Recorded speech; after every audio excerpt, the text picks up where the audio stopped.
Olá, seus lindos, tudo bem? Quanto tempo, né? Bom, enquanto a gente não pode se ver ainda, a gente vai adotar esse formato novo aí das nossas próximas aulas, beleza? Ai, professor, que imagem forte! Eu não vou conseguir prestar atenção desse jeito. Olha só, o nosso assunto de hoje será cadeias e teias alimentares, tá? E aí você deve estar morrendo de dó da gazelinha, né? Mas isso é normal na natureza, né? Então esse fluxo de energia, essa cadeia alimentar, ela tem que acontecer todo momento, a todo momento. Então essa imagem eu já coloquei aqui para vocês, né? Para dar uma acordada, né? Para ficar mais atento, falar, meu Deus, que é isso? E aí você está vendo aqui uma gazela sendo morta por uma onça, tá? Bom, antes de a gente falar desse assunto, desse conteúdo, cadeias alimentares, teias alimentares, que não deve ser algo tão novo para vocês provavelmente já viram isso na sexta série ou na sétima série, só que aqui a gente vai aprofundar um pouco mais, tá? Então, antes de a gente falar de fato de cadeias alimentares, a gente precisa entender algo muito importante, que é fluxo de energia, beleza? Como que a energia aí flui nos seres vivos, passando de um ser vivo para outro. É muito simples entender isso, né? Então você sabe que a principal fonte de energia na natureza é o Sol. Só que nem todos os organismos conseguem aproveitar essa energia provida do Sol. Então, sempre o ser vivo que vai conseguir aproveitar boa parte dessa energia são os produtores. Então você está vendo aqui como exemplo uma árvore, né? Mas nós temos como exemplo aí todos os vegetais, algas, que elas conseguem aproveitar boa parte dessa energia provida do sol, beleza? Então, elas conseguem absorver boa parte dessa energia para realizar a fotossíntese, que é o processo ao qual ela consegue produzir o seu alimento, e ao longo da cadeia alimentar, essa energia é passada de um ser vivo para o outro, beleza? Só que veja, parte dessa energia aqui, ela é perdida. Como assim perdida? Principalmente na forma de calor, beleza? Tanto pelos produtores, né? Tanto pelas plantas e os outros animais, boa parte dessa energia ela é perdida. Ou seja, aquela energia que foi aproveitada aqui pelo produtor, uma pequenina parte vai ser passada para os outros animais até o final da cadeia alimentar, beleza? Os decompositores que vocês estão vendo aqui, ó, não se esqueçam deles, nós vamos falar deles daqui a pouco, tá? E essa energia, ela é perdida principalmente na forma de calor, ou seja, transpirando, nas fezes, na urina, parte dessa energia ela é perdida. Você sabe que quando você faz o cocôzinho lá, gotosinho, sai quentinho. E o xixizinho também sai quentinho. Ou seja, você está perdendo energia, querendo ou não.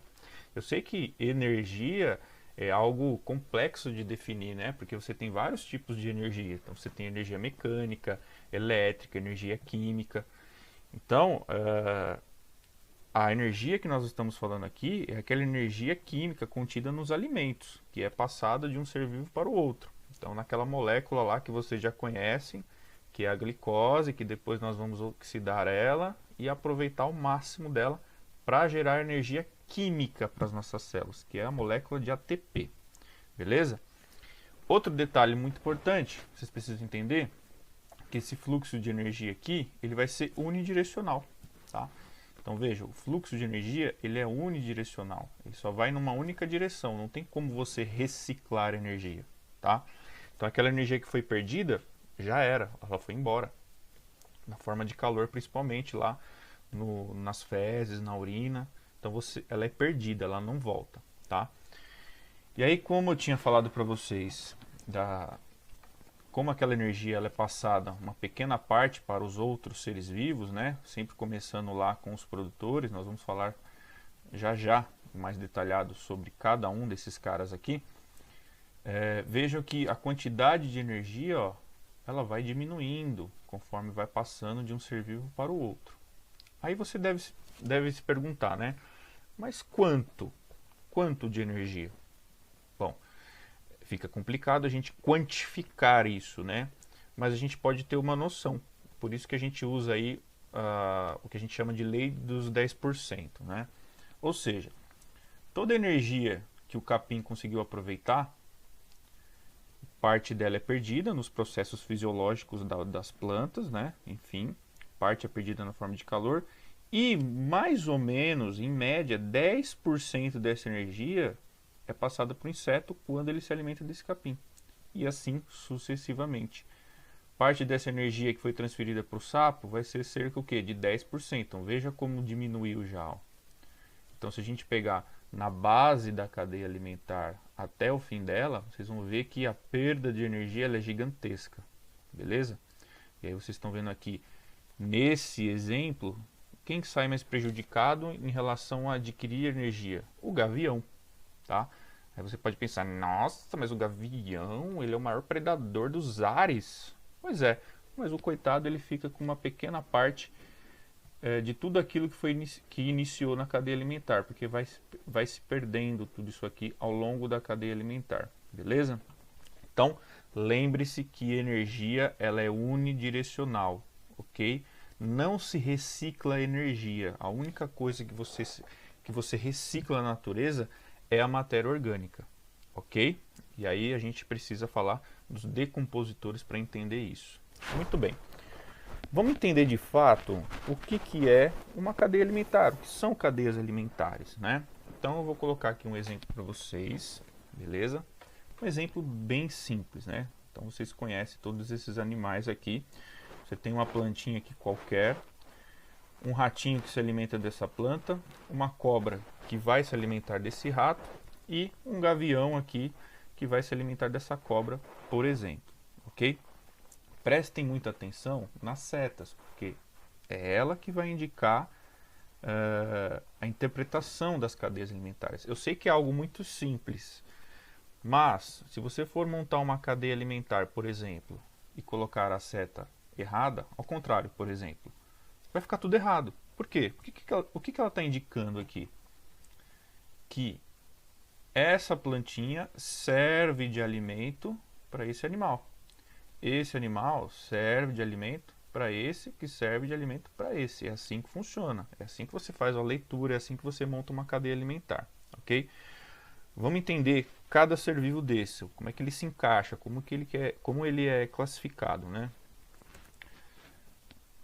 Então a plantinha, nós vamos chamar ela de produtora, né? Então sempre vai começar com produtor. Toda a cadeia alimentar ela começa com produtor, e o produtor sempre vai ser um organismo autótrofo ou autotrófico, que significa o quê? Que é aquele organismo que tem a capacidade de produzir o seu próprio alimento, beleza? Então é ele que vai lá adquirir boa parte da energia do sol.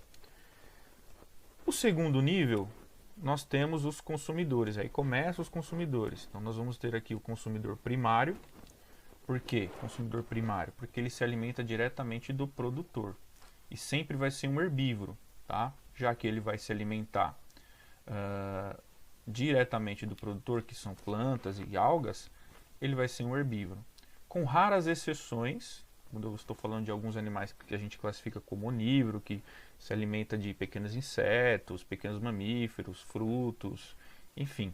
Aí ele tem uma dieta mais diversificada, tá? Mas, de modo geral, a gente tem aqui o herbívoro, os herbívoros, tá? Como consumidor primário. Em seguida, nós vamos ter o consumidor secundário. E aí, a partir daqui, nós já vamos estar falando de carnívoros, porque ele vai se alimentar diretamente do consumidor primário, que é um animal, ok? E assim por diante. Nós vamos ter aqui o consumidor terciário, que também vai ser um carnívoro, obviamente. Beleza? Bom, como esse cara aqui, ele é autótrofo, significa que todos esses outros aqui, nós vamos chamá-los de heterótrofos ou heterotróficos, ok? Ou seja, são aqueles seres vivos que não têm a capacidade de produzir o próprio alimento. Ele precisa se alimentar de outros animais para adquirir a sua energia. Beleza? Bom, muito simples isso, né? E não podemos esquecer dos nossos lindos e maravilhosos decompositores, que são os fungos e as bactérias, né? Vocês precisam lembrar o quê? Que todos os seres vivos, sejam eles autótrofos ou heterótrofos, todos estão sujeitos ao quê? a sofrer a ação dos decompositores. Todos vão morrer um dia. Nós vamos morrer um dia. Nossa, meu Deus, Vitor, como assim? Pois é, nós vamos morrer um dia. E aí, esses decompositores, os fungos e as bactérias, eles vão fazer o papel deles, né? Que é a decomposição.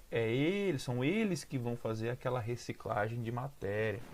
Vai pegar os compostos que existem no nosso corpo e basicamente vai devolver para a natureza, tá? Vai mandar de volta para a natureza e esses compostos vão ser reaproveitados novamente. Reaproveitados novamente não, né? Aproveitados novamente pelos produtores, ok? Muitas vezes os decompositores eles não estão representados nas cadeias alimentares, tá? Só que você precisa entender que eles existem, eles estão lá sempre, sempre. Eu costumo dizer que os decompositores eles são como o sinal positivo na matemática, né? Então você tem um número lá, qualquer número, enfim, tem lá 1, 2, 3, 7, 8, 9, 12. Quando você olha esses números, você sabe que esse número é positivo. Ele não é negativo. Ele vai ser negativo quando for menos 1, menos 2, menos 3. Então, você sabe que ele é positivo, mas você não precisa ficar colocando um sinal de mais a todo momento, né? Então, os decompositores é esse sinal de mais. Você sabe que ele existe, que ele está ali, mas você não precisa ficar representando ele todo momento, tá? Então, quando você vê uma cadeia alimentar, provavelmente muitas vezes não vai estar representado esses decompositores, mas eles existem, eles sempre estão lá, tá? Eles estão à nossa volta agora, eles estão aí, ó, na sua roupa, na sua pele, você está respirando um monte de esporos de fungo, eu sei que é nojento, mas essa é a realidade, beleza? Bom, muito simples entender isso, né? Para recapitular o que eu acabei de falar, será que vocês lembram o que são seres autótrofos e seres heterótrofos? Bom, eu deixei aqui para vocês poderem se esquecer, né, poder lembrar. Coloquei a definição aqui para vocês. Então, ó, os autótrofos são todos os seres vivos que produzem o seu próprio alimento, ou seja, são capazes de sintetizar compostos orgânicos. Esses compostos orgânicos são açúcares, glicose, por exemplo, a partir de compostos inorgânicos através da fotossíntese ou quimiossíntese, ok? Por isso que eles são autótrofos, produzem o próprio alimento por um desses dois processos aqui, tá? Como nós estamos falando aí das plantinhas lindas e maravilhosas, elas fazem por fotossíntese. Fóton vem de fóton, que significa luz. Síntese é produção de alguma coisa, vai sintetizar o quê? Compostos orgânicos, por exemplo. Já os animais, nós estamos aqui, heterótrofos, tá? Vamos lá, seres vivos que buscam energia se alimentando de outros seres vivos, pois são incapazes de produzir energia sozinhos.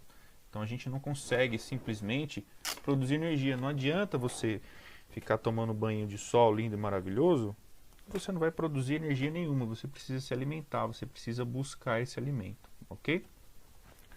Aí eu coloquei alguns outros exemplos aqui para vocês, tá? Então, só para não ficar no ambiente terrestre, a gente tem as cadeias alimentares também no ambiente marinho. E muitas vezes animais terrestres e marinhos também tem alguma dinâmica aí entre presa e predador, por aí vai, tá? Então, ó, só seguir a seta aqui da cadeia alimentar.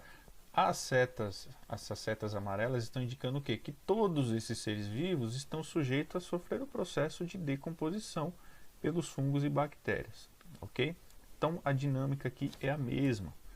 Tá aqui outros exemplos, só para a gente diversificar um pouco aí os animais, né?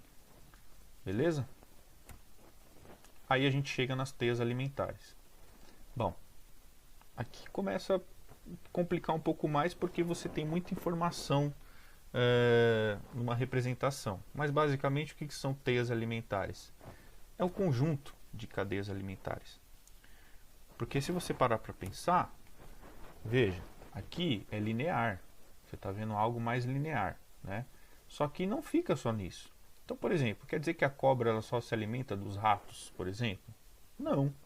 Ela poderia também se alimentar do sapo. O gavião, ele poderia se alimentar da cobra, do sapo, de outros animais aqui, ó, do rato? Sim. E aí que a gente entra nessa parte mais complexa das teias alimentares. Então você tem uma relação entre esses animais, esses seres vivos, muito mais complexa do que isso aqui que vocês estão vendo. Beleza? Outros exemplos, tá? Então olha quanta seta aqui, ó. E muitas vezes isso aqui pode dar um nó na cabeça, né? Olha isso aqui. Esquece as setas vermelhas nesse caso, né? Que ela está indicando a ação dos decompositores. Prestem atenção apenas nas setas azuis. Então você tem aqui, ó, começando pelo fitoplâncton, que seriam as algas microscópicas, né, no ambiente marinho. É a base da cadeia alimentar de todos esses animais, pois são os organismos autótrofos, fotossintetizantes, ok? E para terminar, esse exemplo aqui ficou um pouco embaçado, mas só para você ter uma ideia de como a teia alimentar ela pode ser grande, beleza? Dependendo do ecossistema que a gente está falando. Então, se a gente estiver falando de um Pantanal que tem uma biodiversidade gigantesca, na Amazônia, essas teias alimentares são muito grandes, ok? Bom, na próxima aula a gente vai falar um pouquinho mais sobre pirâmides ecológicas e vamos continuar no fluxo de energia aí para a gente entender melhor como que funciona, beleza? Até a próxima aula, galera. Beijo!